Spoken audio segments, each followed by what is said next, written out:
Good afternoon, classmate. Good afternoon, sir classroom. My name is Zaldy Ople. My topic is about the media economic globalization. Media economic globalization have economic possible by creating the conditions for global capitalism and the promoting the conceptual foundation of the world's market economy. So the media globalization is the worldwide integration of media through the cross-cultural exchange of ideas, while and technological globalization refers to the cross-cultural development and exchange of technology. Okay. The media scholars Robert McChinisti, his 2001 reminds us economic and cultural globalization arguably would be impossible without a global commercial media system to promote global markets and to encourage consumers' values. Together with the Edward Herman 1997 call the global media the new missionaries of global capitalism.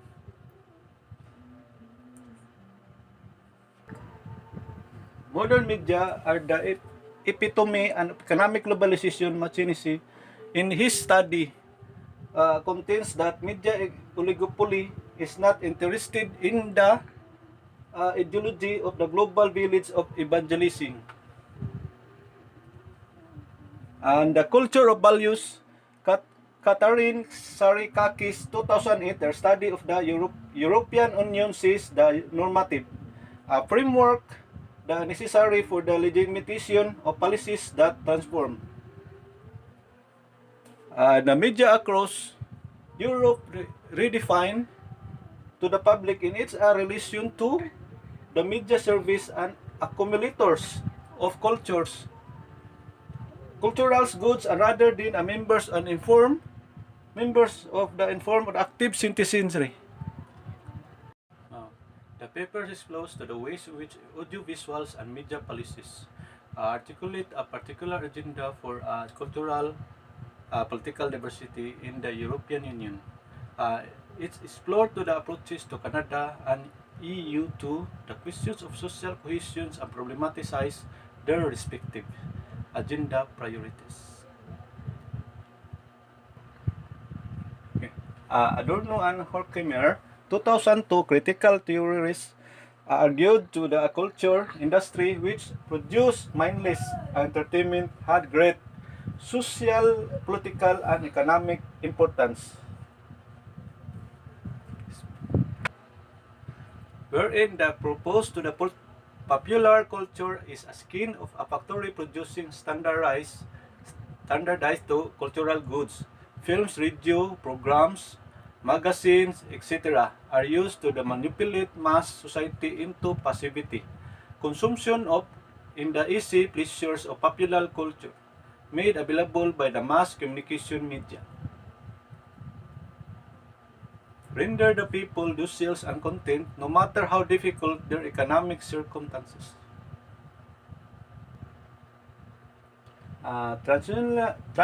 Transnational conglomerates encourage people to think of products, not politics. The oligopolies single-minded interest in profits results in mass content rather than local content. Media and economic globalization is disastrous to influence and use what I use. To be called public affair reporting rather than producing the homegrown programming on public affairs in issues. With is one scholar schools are sold the mass and productions of ignorance. Dayakishan to sue decrease the poverty of the news. The sees that issues concerning the words poor are being increasingly marginalized as a softer lifestyle variety of reporting appears to dominate global television news agendas. Shahira Fahmy, 2020, studied foreign affairs reporting after 9/11 suggested that events surroundings The terrorists of the World Trade Center and the subsequent wars in the Afghanistan and the Iraq, the title of her thesis is "How Could Is Much Produce So Little?"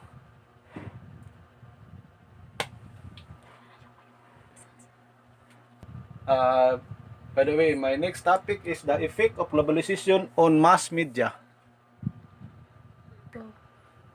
Mass media refers to the diverse array of media technologies that reach a large audience via mass communication. Broadcast media, also known as electronic media,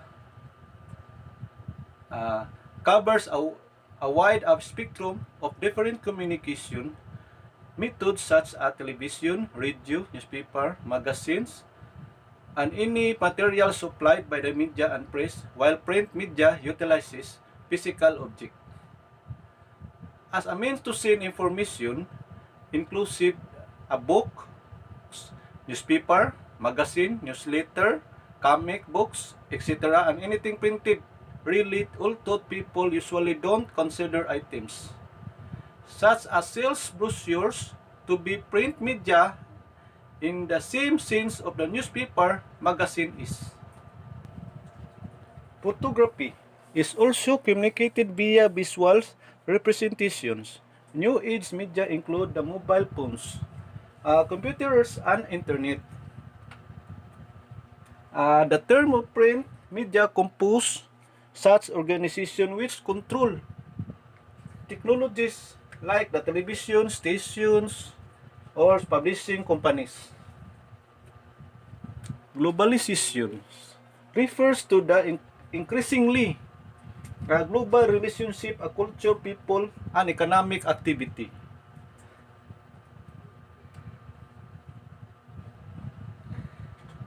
So the globalization has grown due to advances in transportation, communication, and technology. This has a strong impact in economics, which includes the global distributions of goods and services, the economic resources of capital, technology, and data.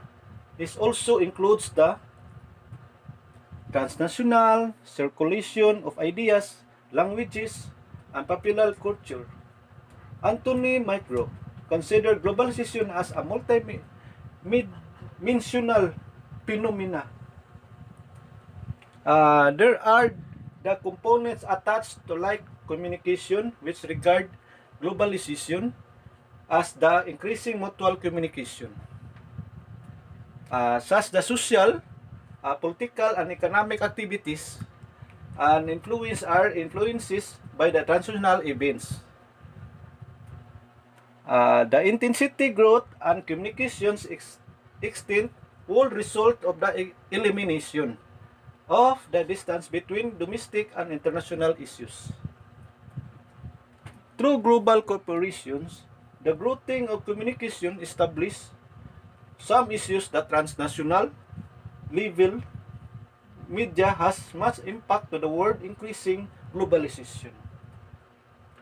Cultural imperialism becomes a skepticism to many countries since it become afraid their culture be lost or be in back seat because of growing demands influence of globalization. Thus, the cultural imperialism is the practice of promoting and imposing a culture, usually of a politically powerful nation, overlays a powerful society in the words of cultural hegemony of industrialized or politically and economically influential countries which determine general culture values and standardized civilization through the world. Almost all people and news organization are able to get a reach on the international news nowadays. Abroad coverage, international print media culture, media output can be accessed by domestic or local grounds. What used to be surprise and news what features have now become the worldwide knowledge. Street 2001, page 173 to 74. Explain that globalization promotes homogeneity, which means there are similar truths and principles in identical films and songs carried on the worldwide. Globalization develops ideas. It is now possible to communicate ideas to information from area to other parts of the world because of the advent of internet and mobile phone system. Herman, 2004 to page 133, gave Bangladesh as an example where and people having an internet connection that they can easily share ideas in other parts in the world. Freedom in the oppressed to be significant for the successful operation of democracy. So the freedom of the press, a freedom to the media, is a principle that communication and expression through the various media, including to the printed electronic media, especially published materials, and should be considered a right to be exercised freely. One of the important features of democracy is that the different political parties, ethnic, and religious groups can set up a website and enhance deliberation to raise their voices. Other the particular issues, globalizations help to develop media and communication affecting to the traditional pattern to the social interactions. The growing the development and the media as communication will create new forms of action interactions. And to the Thompson 1996, according to Tambini 1996 to page 306, globalization inseparable the outburst to the such values of the rights of the women and minority, and this can be a human causes and agitated to customary rules, and they are now in a making family decisions to make people aware about any ends of immediately to convergence to become the new dimensions of the media. Mass media now I use encourage active political citizenship, even the case of electronic voting. That's all. Thank you and God bless.